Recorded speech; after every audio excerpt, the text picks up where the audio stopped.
Mr. Mahesh Murthy is the co-founder and partner of Seed Fund, and he will be speaking on the future of e-commerce in India and the key trends and challenges that lie ahead. So a bit about Mr. Murthy. He has over 26 years of marketing experience and communication, of which 15 years was in online marketing. Actually, after dropping out of college, Mahesh sold vacuum cleaners from door to door, worked with Gray in India and Ogilvy, in Hong Kong, where he won notoriety and awards as a creative director on HP, The Economist, Pepsi, and MTV, for whom he wrote and directed a spot that was voted Asia's best commercial of the decade. So an amazing feat. Let's welcome this creative genius to the podium. Please put your hands together for Mr. Mahesh Murthy.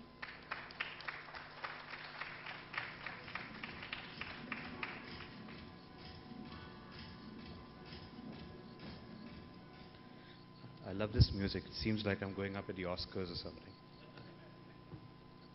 Hi. I don't have a deck for you. I thought I'd have a conversation with all of you.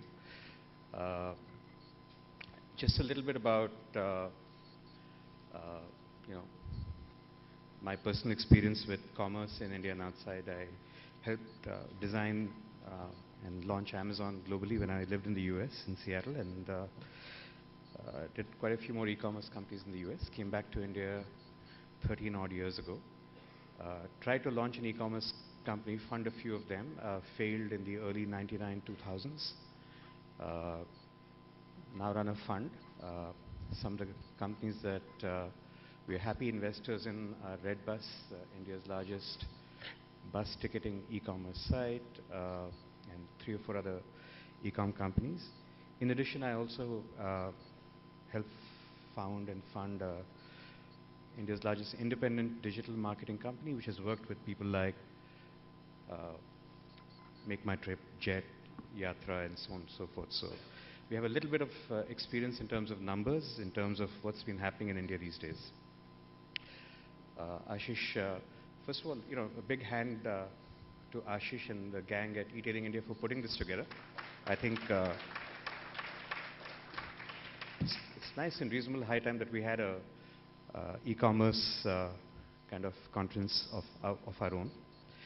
I understand I have about 20 odd minutes or 25 minutes, so I'm going to try to keep them kind of short, anecdotal, and probably leave, I don't know if there's room for questions or not, but I'll certainly leave my email address, phone number, and Twitter ID at the end.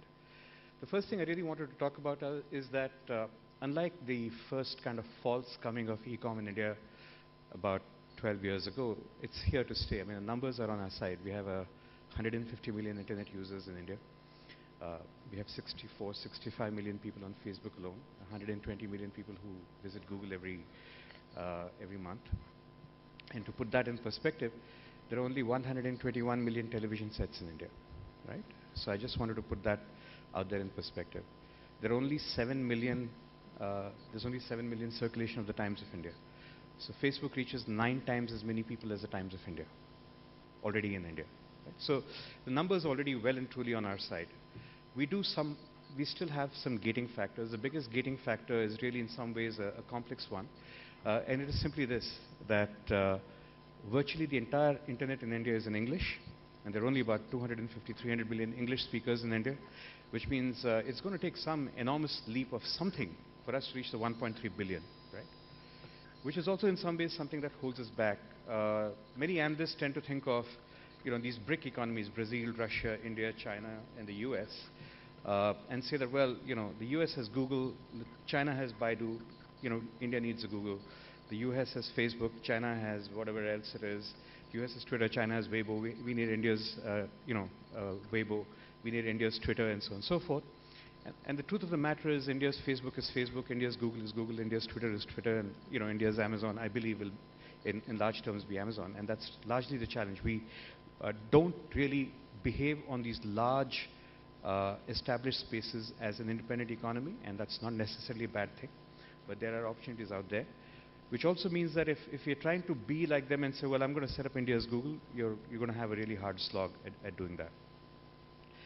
What have we learned in the last few years? I've been investing as a formal VC fund for the last 6, 7 years right now in India. The first thing I've really learned is that the original theory was that it's a last man standing game. You need to have enough money that you burn everybody else out. Well, we know that's not true anymore. We know that, so for a long time, I think I would imagine without any direct knowledge that Flipkart's strategy was very much a last man standing game. We're going to simply burn and lose enough money till everybody else dies. Guess what? Every year somebody else is born. So, they kind of breathed the sigh when Yebi kind of got out of the way and others got out of the way, and then up came Jabong, and again outspent everybody till briefly it pipped Flipkart 6, 7 months ago, and Flipkart had to up its spends. And now they've quietened down. Somebody else will come next year, and somebody else will come next year, and somebody else will come next year. So there's really no deep thought behind this last man standing idea that we need endless sums of money. I think that that's really not what is going to make e-commerce happen in India. It's really not going to be about endless deep pockets. I think that's what we've learned, and that's what many funds have learned. Two, it's not really going to be about bribing the customer. Everybody out there had this entire thing saying, pay 2,000, pay 5,000, get N free. You had so many coupons and price off offers. And what really the customer learned was that there's no reason to be brand loyal to anybody, because everybody is going to undercut everybody else. I keep telling the story of how I bought my phone. I found this on a site advertised. I knew it was selling in the market for 33, and the phone was advertised for 27. I thought it was a pretty good deal. So I bought the phone. Sure enough, it came to me for 27, and inside the packaging from the retailer I had bought it was the box from another e-commerce retailer he had bought it from for 31. So he bought it at 31 and sold it to me at 27. If he thinks he's created loyalty, he's out of his mind. He simply spurred me to figure out that I can pretty much fool these guys all of the time. And I think what I tell friends right now in India is all these guys throwing money, this is a great time not to start an e-commerce company, but to buy from e-commerce companies before they go out of business. Right? This is an excellent time to do that. Right? The third thing I've kind of figured out is it's really not about copy-paste. We talked about that. Standard, Wall Street thinking will have you believe, US's Google is, search engine is Google, and China's is Baidu. India's, there's some foolish guy on Wall Street who said, Rediff is the Google of the Ganges, without knowing what Rediff is or what Google is, what the Ganges is, which is probably the only reason the Rediff stock price is still supported somewhere in the US. The company is not even among the top 10 in terms of traffic in India today. So there's going to be some ability for companies to fool US investors, but very hard for you to fool Indian investors. I think Mr. Patel in Gujarat is going to say, what revenues, where profit, why should I buy this company? I think that's still going to happen for us. The next thing that we've learned is that it's not really going to be about 1,000, 2,000 rupee cost per acquisition. So I've seen these numbers floating about. At one point, one of the e-commerce companies had a 4,000 rupee cost per acquisition. Even now, many companies proudly say they've come below the 1,000 rupee cost per acquisition mark. Why does this not make sense? Look at it. The average basket size is about 800, 900 rupees. Your average margins are about 20%. That means you're making 180 rupees, right, on the gross level. But you're paying for freight, you're paying for everything else, so you're actually net probably making 120, 130 rupees after all of that stuff. And you're paying 1,000 rupees to acquire the customer. That basically means the customer has to come back to you 8 times for you to actually make money of that customer, and the remaining 7 times he's got to come back to you. He's got to come back without any advertising costs associated then. That means the customer has to really, and if you want that to, that break even to happen in 2 years, the customer has to come back to you every 2-3 months on his own. And all we know is that absolutely no company in India has managed to make this happen. So this entire 1,000 rupee cost per acquisition mantra that many people talk about doesn't really make much sense. You have to figure out far different ways. So one of my friends who runs another large e-com company in India told me that his target cost per acquisition is 50 rupees. And that to me was refreshing, because you sit back and say, how the hell are you going to acquire somebody for $1, 50 rupees? But he says, otherwise it doesn't make sense. And I think that's probably the right kind of approach. Rather than saying, he's 2,000, I should be 1,000, you've got to sit back and say 1,000 itself doesn't make sense. Let's figure out where I need to be. Right? One of the things that we've kind of figured out is that for a business to win, it has to be somewhat unique to India. I think where we lucked out in the case of a company like Redbus or a company like My Dentist or a company like Carvali, any of the companies that we've invested in, is there is no equivalent business anywhere else in the world that we could sit back and do a copy-paste from. So Redbus solved a set of unique problems to be able to sell bus tickets, intercity bus tickets online. It's grown from selling 2 tickets a day to 25,000, 30,000 tickets a day. and it's done so without any television commercials, any newspaper advertising of that sort. Right? It's a real middle India kind of business selling intercity bus tickets for 500 to 800 rupees each. And to us, this kind of focus on segments which are unique to India, we've understood the problem and understood the solution is probably where a lot of the future lies. Right? The next issue is really this issue of exits. So it's going to be difficult for most of us to start companies unless we've got a big bunch of money with us, and that money can either come from an overseas partner if you're an Indian branch, or it's going to come from an investor such as us or somebody else. The big problem out here is really that after the Facebook IPO fiasco in the US, the entire enthusiasm for tech stocks has waned. In fact, when we sit here tomorrow, I'll be sitting with Keertika talking about how Facebook has raised its prices and cut its virality to improve its numbers and make sure there's no free ride. And it's become harder and harder for Indian companies to say, you know what, we won't go public in India because it's too demanding out here. Look at it. If you look at Pantaloons or look at Big Bazaar, it got sold at 0.5 times its sales. Right? Even in the US, we heard right now my prior speakers say that diapers.com got sold for 1.1 times its sales, and Zappos got sold for 0.9 times its revenue, or almost 1x its revenue. If the companies out here believing they're going to get a 10x multiple on the top line, that's simply not going to happen. Right? So it makes you wonder and see, how would a company be funded at a 4,000 crore valuation when it's got sales at the 1,000 crore number, or the 2,000 crore number? It really makes you wonder how that's going to happen, because obviously if somebody's funded it at 4,000 crores, he expects to sell it at a 12,000 crore valuation, which means the company should hit 15,000 crores in revenues, right? It's hard for me to see an e-com company hitting 15,000 crores in revenues, given that, all of Big Bazaar, all of Pantaloons is 8,000 crores even today. Right? So I think there's got to be some reality in terms of what the Indian stock market is going to take, what the Indian stock market is going to absorb. We're not going to behave like the US stock market, and I think that's one thing we've really learned.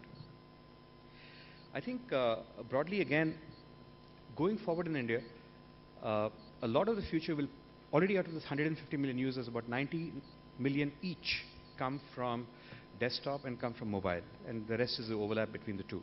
And the number that's really slated to grow is the mobile number, which my friends at Google and Airtel tell me should grow to about 200 million by next year. That means 200 million mobile internet users, about 150 million, 120 million desktop internet users, for a total of 300 million unduplicated ones. Right?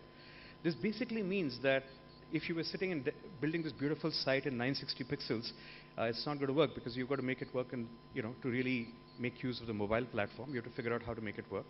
And one of the really less used methods that I've seen these days, I don't know why other companies don't use more of it, is the ability to use either a missed call, or to use voice, or to use a telephone to make a sale.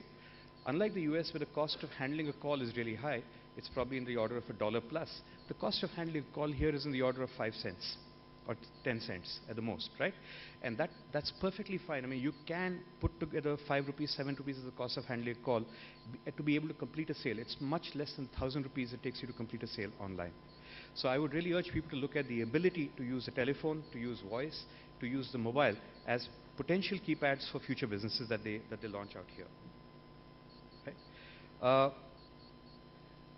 One of the bigger factors, before I get on to kind of where is this all pointing to, that we need to figure out, and we've done a really bad job of. In fact, when I was sitting at Ashish and doing one of these planning sessions, I said, look, the one enormous issue we have here is that none of us in this room has bothered to go and lobby with the government. We have a Biani who can go and tell the government to shut down FDI while he's building Big Bazaar, and open up FDI when he's ready to sell it, right? So we don't have anybody in this business, because there are Babus in North Block and South Block who are saying no e-commerce whatsoever in India. Right? Even now, most companies that need to invest in India have to do through this backdoor warehousing and front office route, which is kind of within the letter of the law, but I believe not necessarily within the spirit of the law. So the government is not really bullish on e-com in India, which is kind of ridiculous, and that's because we haven't bothered to go and lobby them. The government is us. We need to go and speak to them. I don't think the IVC has done it. I don't think IAMA has done it. Nobody's really gone and bothered to tell the guys what needs to be done out here. Going forward, what do I believe are the interesting opportunities and areas? I do think, for example, that I'm personally more impressed by a company like Home Shop 18 that combines television and online than just a company like Flipkart, which is pure online. I don't necessarily see the logic of a pure online model in India when the costs are, it costs you. I used to run a television channel when I came to India. Today you can run a reasonable television channel for $1 million. 4-5 crores a year is what it costs you to run a TV channel, right? And that's less than most ad budgets. So if you're able to run a TV channel, get distribution to 120 million satellite homes, get even 1% of them to see it, you have the ability to reach that customer 24 hours a day with credible voices and people on there trying to, trying to sell you stuff. So some interesting hybrid of this home shopping model and the online shopping model, I think might be something that can work out. I do think that, for example, a really nice tech channel could be Chroma, selling online. A really nice travel channel could be Cox & Kings or Thomas Cook, selling online.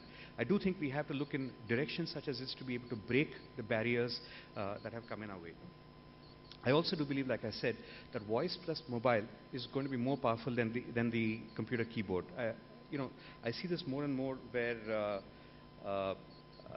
one of my investing companies runs an SMS service. We get 2 to 3 million SMSs a day, where customers have no problem paying us ₹1 an SMS to be able to, get information. And if you're able to do a deal with an SMS provider to be able to allow commerce to happen via SMS or via voice, I think there's a huge opportunity out there.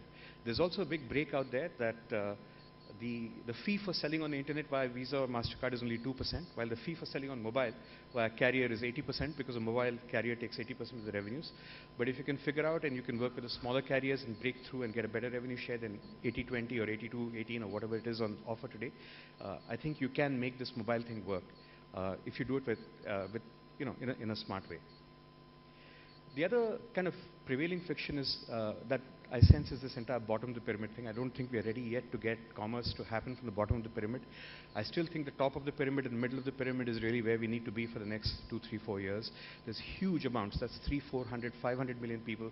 That's 20% more than the population of the US. So there's a huge amount of business to be had from the top and the middle of the pyramid before we need to worry necessarily about the bottom of the pyramid. Again, there's only 400 million people in India who get to watch television. So let's not worry necessarily about the other 800, 900 million people, right, that we keep talking about. When I talk about this, people come back and say, but let's really talk about distribution reach. So one of the really interesting experiments is something what my friend Vedishwaran, who runs indiaplaza.com, I don't know if he's here at this conference, told me one day was one of India's largest, an American FMCG company, told him, I really don't believe in this entire reach of the internet in India. My distribution reach is superb. So why don't we run a test which shows me what percentage of my distribution reach you can reach through online. So they ran a test and they figured out that at the end of the test that this large FMCG company's reach was less than 40% of the reach of the online store. Right? Which basically means, I'll name it, P&G in India only reached 40% of the places it had distribution outlets, compared to the compared to an index of 100%, 2.5 times as many distribution places were reached by the online store compared to an offline store. So there's a huge amount of arrogance among large FMCG companies saying we have incredible distribution in India. It's not true at all. I think we know now that I've seen logistics services delivered to 20, 25, 30,000 zip codes in India, which is far more zip codes than most companies have distribution outlets in. So this entire story of online is necessarily going to be subservient to offline is not necessarily going to be true. There's a different kind of entrepreneurship that I've seen happening. I was chatting with this guy called Chris Guillebeau, who's written a really interesting book about individuals who are running businesses. There's a guy in Hyderabad who sits and teaches people how to use Microsoft Excel. He does it online. He gets paid on PayPal, and he makes $150,000 a year. Individually, that's 70 lakhs a year sitting at home. There's several companies. I was on the board of a company that worked out of Janakpuri. 4 guys who'd never been outside India. They sold a software product. They sold it in 96 countries. They never had a passport. They'd never been outside India. And simply, they basically offered a product, sold it online. I think there's going to be lots of room for such micro-entrepreneurship. These are not fundable companies, but these are great companies that you can live a very, very satisfying lifestyle from. You can get a lot of money, a lot of cash, and run it like a proper business. You don't necessarily need funding and inputs and exits for businesses such as these. One more thing I keep talking about is the ability to leapfrog. While in the US, you saw that if you take the book industry, you went from a corner store to the Main Street store to a department store to kind of a super store, and then you went to a big box store like a Walmart, and then you went online. today in India, what you probably have is you have corner stores, and we've come into huge issues with this entire department store and main street stores because the real estate is phenomenally expensive in India. I do believe online or digital or e-com gives you the ability to leapfrog and not necessarily go there at all. Why do we need a big box? Why do we need a main street store? Why do we need large department store? You can go directly from corner store to online. Right? And we have the ability to do that. Much like in the US, you went from, you had landlines, and landlines went from 0% to 100% coverage, and then your mobile phone started, and you went 1G, then 2G, then 3G, now 4G's come. And in India, we had landlines, they went from 0 to 5%, and then mobile phones went from 0 to 70%, and then forget 1G, 2G went to 30%, and then 3G has already gone to 14%, and 4G is already up there. So we have the ability to leapfrog generations. We will not necessarily follow every generation that the US has followed in that particular order it has followed. There's a huge ability to leapfrog that we're going to see out there. At the same time, I'm going to see opportunities in what I call the D by DX. If e-commerce is basically the function, then the derivative of the function is all the support functions. The people who run conferences such as this, the people who do couponing, the people who do logistics, the people who run marketing companies, the people who run portals, the people who run guidebooks. Much like the equivalent of the people who sold shovels during the gold rush. They didn't really, it's a steady living that you make. Few people find gold, but everybody who sells such shovels makes a fair living. So there's still some significant business left in that tools category that enable other people to run e-commerce businesses successfully. I think that's one thing that we haven't spent a lot of time on. Increasingly, we are seeing the rise of businesses that we call through the line, not necessarily offline or online, but through the line.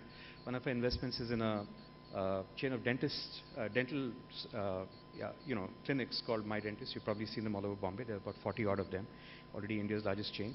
There's an incredible online backbone to all of that makes them work well.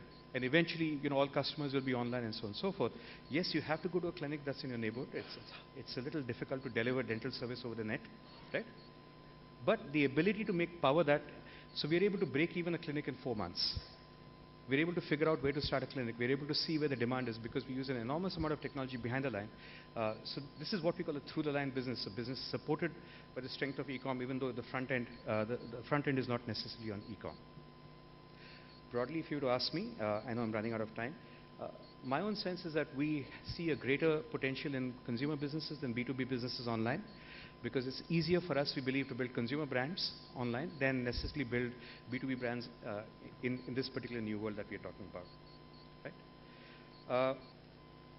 I think there's room for lots of businesses. I don't know, I can't exactly tell you what business out there. What I can tell you broadly is one of the big beliefs we have is that unlike, again, the 20th century, where if you take in any particular commerce, a regular offline commerce business, you'd have maybe a Best Buy take 20% of the market share in electronics, and then somebody else takes up 15% market share, and somebody gets 12% market share. Number 4 company gets 10% market share. And the same is the story in cars. Toyota has a 21% market share, Volkswagen has a 20% market share, GM has 18%, and so on and so forth. So the market shares kind of decline gradually. So you can even run a profitable number 10 company in pharma. Right? In the online world, that's somehow not the case. In the case of 21st century businesses, the number 1 seems to take a 75-85% market share. Number 2 gets a 7%, 8% market share. Number 3 gets a 1% market share. Right? Look at it. In search, there's Google and there's nobody else. In social networking, there's Facebook and nobody else. In auctions, there's eBay and nobody else. And you follow it all the way down. In microblogging, there's Twitter and nobody else. So more and more of this business, and we've seen that in bus ticketing, we know there's Redbus and nobody else. And in car sales online, we know there's Carvali and nobody else. It's becoming more and more of a winner-take-all game. The guy who goes in first or who goes in best has the ability to go and get a commanding and incredible dominance in that market. It's not about the 20% market. So the risk of being number 2 is not a 2% market share risk. It's a 70% market share risk. Right? So, which basically means if there's already somebody out there in the field that has an established leader, we tell people avoid that. Go build your own niche. There's enough niches to win there in India. So a lot of our own belief is around the fact that go find an unexplored part of the market, become the absolute dominant leader out there. Right? Be the trend setter and be that category owner, or that sector owner, rather than try to be the follower in yet another category. And that's a lot of what we believe in, that India has the ability and enormous number of white spaces for large dominant companies to come up in these white spaces and win their part of the market. largely, if you would ask for technology platforms, I mean, unlike the US, we really don't have that much of, variety. It's going to be an HTML5 Android country. I mean, iOS is a very, very tiny, small player in India. If you look at all the numbers, it's on the front. I mean, a lot of companies build stuff on HTML5 because it can go from, browser to tablet to phone in the simplest possible way. And Android is pretty much winning the mobile and the tablet ecosystem race, with an enormous commanding market share already out there in India. Yes, there are challenges. I mean, a friend of mine runs a baby store in India, and he sells 2.5 crores worth of diapers a month already in India, 30 crores of diapers a year. That's a significant amount of business. But what holds them back is the fact that the RBI hasn't allowed subscription sales to happen. You can't pay, you can't swipe a credit card once and say, bill me 500 rupees every month. We're not allowed to do that. Every single time you have to deliberately swipe the card again and again, right? So we still do have issues that hold us back. I do think that subscription sales for things like magazines, diapers, grocery is one additional convenience that you've got to figure out a hack around. But I think with the ability for people to hack through, find a hack, and for us to be able to, in some way, go lobby the powers that be to be able to allow stuff like that to happen, there is some interesting future out there. Broadly, if I was to sum this all up, I would say that I'm bullish on this sector. I'm bullish on the ability of our entrepreneurs to be able to do well out here. What I believe that will work is in this business is not a copy-paste, is not Control-C, Control-V. It's not reading TechCrunch and seeing who launched what in the US and figuring out what to launch in India. It's really saying, forget all that. This is almost a different planet, like China is a different planet. Figure out what needs to work out here, what is the problem out here, what is the solution out here, and figure out a unique solution out here that makes it work. I think I've come to the end of my time. My name is Mahesh. You can reach me at mahesh@seedfund.in. I'm also Mahesh Murthy on Twitter, and I'm at 98922249969 if you're awake and if you're taking that down. Thanks. I hope this was interesting. Yeah.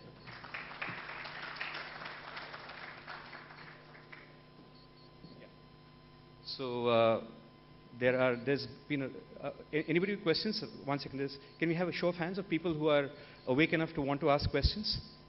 Anybody? So there's one hand up there. There's a lady, you're number 2. There's a gentleman, number 3. Anybody else? Gentleman, number 4. Yeah, sir.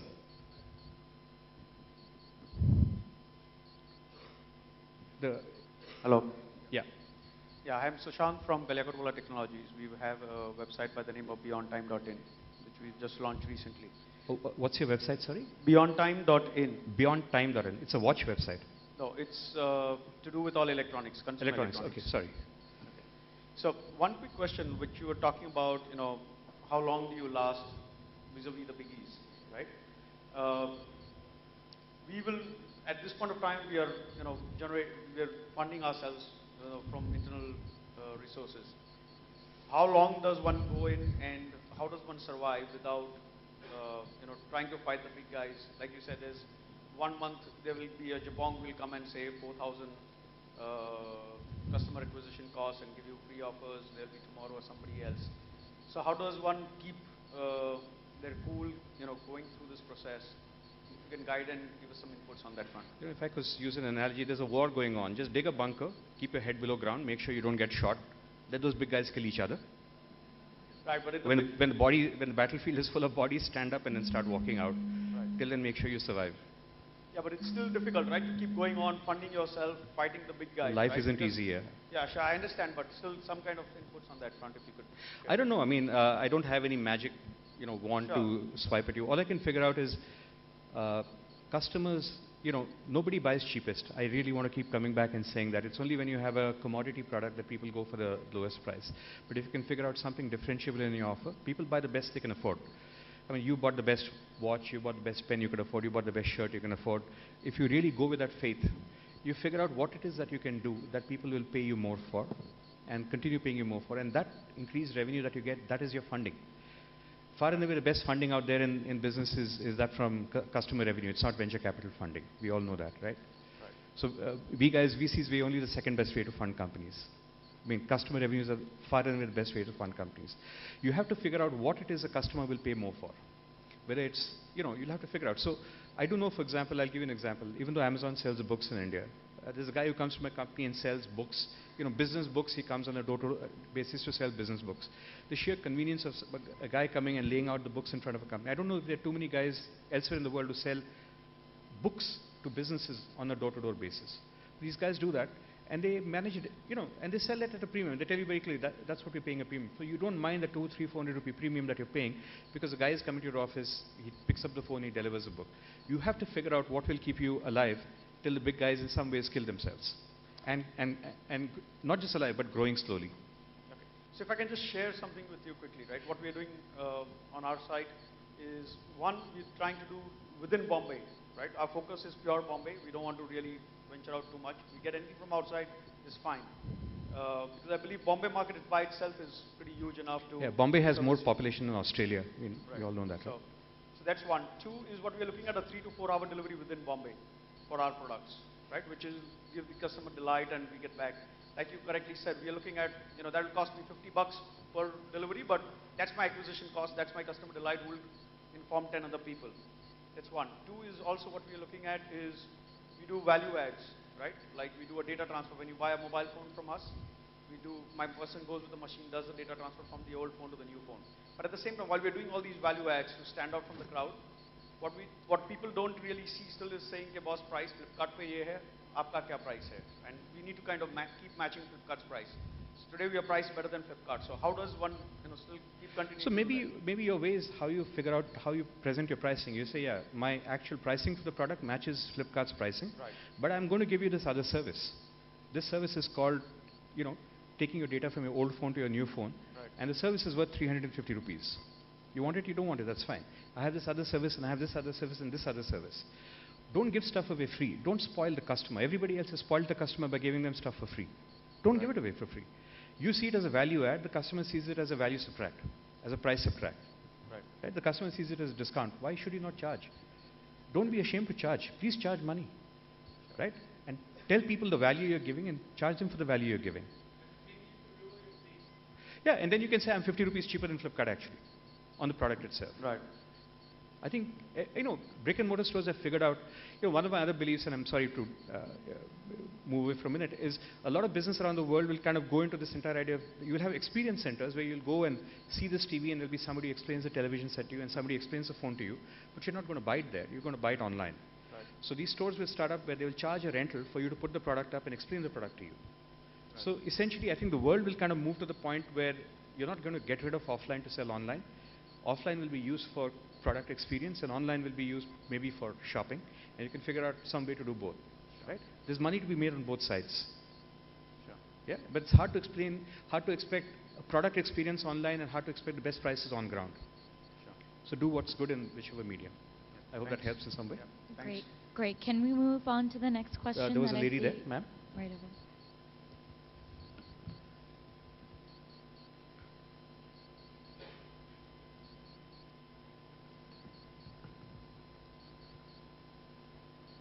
It's a conspiracy. You've been silenced. Thanks. This is Alpana. I wanted to understand from you what are those niche areas that you are trying to point out, which will, where there is a lot of potential rather than. If I knew, I would start businesses there already. Huh? Yeah. So basically, I would like to understand what is that you are focusing on. I don't so much start companies as much as back people who start businesses, right? So, so we've seen businesses. I mean, I've seen an interesting business which delivers food all night long in Bombay, even though the restaurant shut down at midnight. I think there's some value to it. I've seen a business that delivers condoms at 3 in the morning. I understand that there is apparently a market need for that in Bombay, right? So again, I don't mean to be facetious, but I would imagine that. Let's say there's so many newborn babies in Bombay.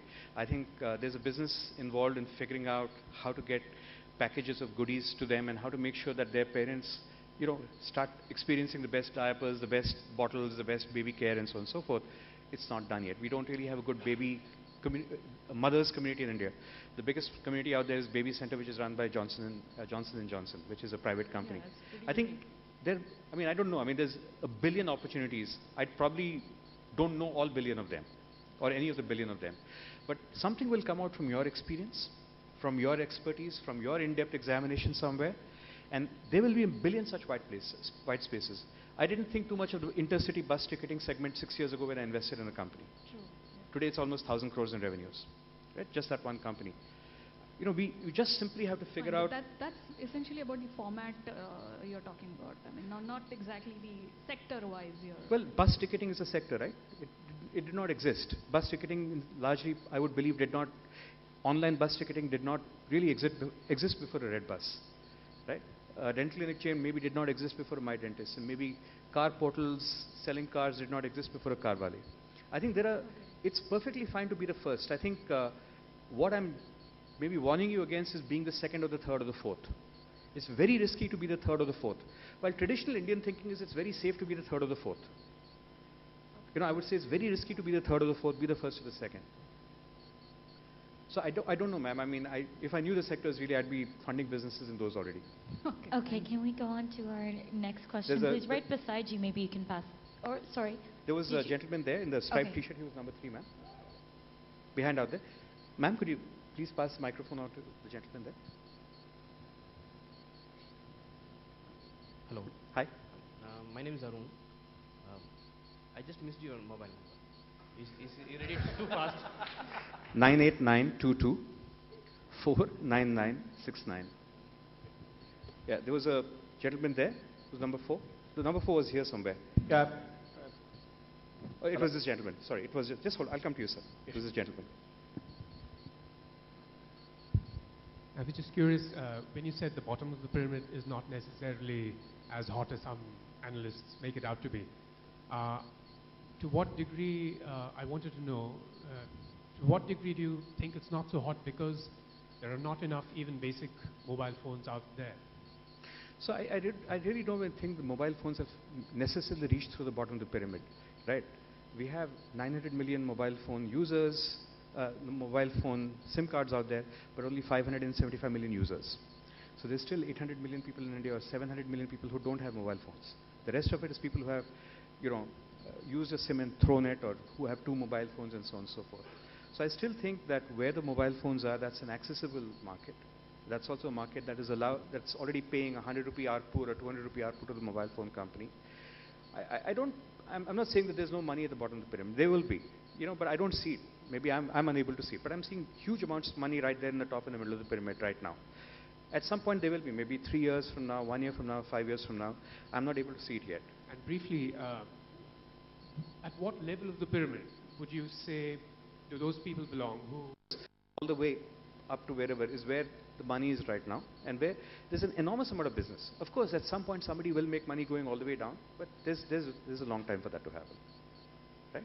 I think the 5th question was somewhere there. Yeah. Yes, sir. Hi, Devon from Atom Technologies. Hi. We are a payment service provider. I think this is regarding you are one of the biggest proponents of voice, which I heard across right now. And we have been leaders in the IVR payment space. But unfortunately, what is happening in the industry, if you look at it over since the RBI regulation has come down for OTP and other things across, the overall transactions have kept on dropping. But there is, when you talk to the regulator always seems to be saying there is no feedback coming in from the industry in terms of what is happening, whether the experience is bad, what has to be done. The experience has to come back from the industry in terms of transactions, because what we do also believe in personally is basically we can see transactions growing many-fold on an IVR versus any other media in any country. I agree with you. In fact, I believe one of our major failures is that we have been completely unable, we failed entirely at being able to go and lobby the powers that be in the government, right? We've done a crappy job. Well, the Bianis have done a much better job of going out there. I'll give you an example, right? So, after spending many tens of crores of rupees, Tata Docomo has built a 10 million person fan base on Facebook. At 1/100th the cost, IFCO has built a 23 million fan base on the phone. The 23 million farmers on the IFCO mobile phone community that get news every day from IFCO, right? On IVR, on voice. So I absolutely do believe in the power of voice, power of mobile, power of voice, power of devices, the ability. I mean, how do we break through the language barrier till we get people to learn how to input in languages? Is maybe use touch, maybe use pictures, use pictograms. There's lots of stuff still to be done out there. We're largely held back. I mean, we're in India and I'm speaking English and answering in English. It's my 3rd language. It's your 3rd language probably too, right? So at some point we have to get to our 2nd language and our 1st language, right? So I think somewhere there is an is an issue, is a potential, is a barrier to break, is money to be made. Absolutely, but only thing is, in this, for example, you have a body like IMAI or anything else. So I can, my own personal point of view, and the guys at IMA will tell you, is that IMA has done sweet F-all and IVC has done sweet F-all, right? Somebody else has to do something, Absolutely. right? So that's my belief. Yeah, thanks. More? Amit, you want me off stage? I think we'll have to take the That's rest a very of the polite way of questions. saying get off stage. Yeah.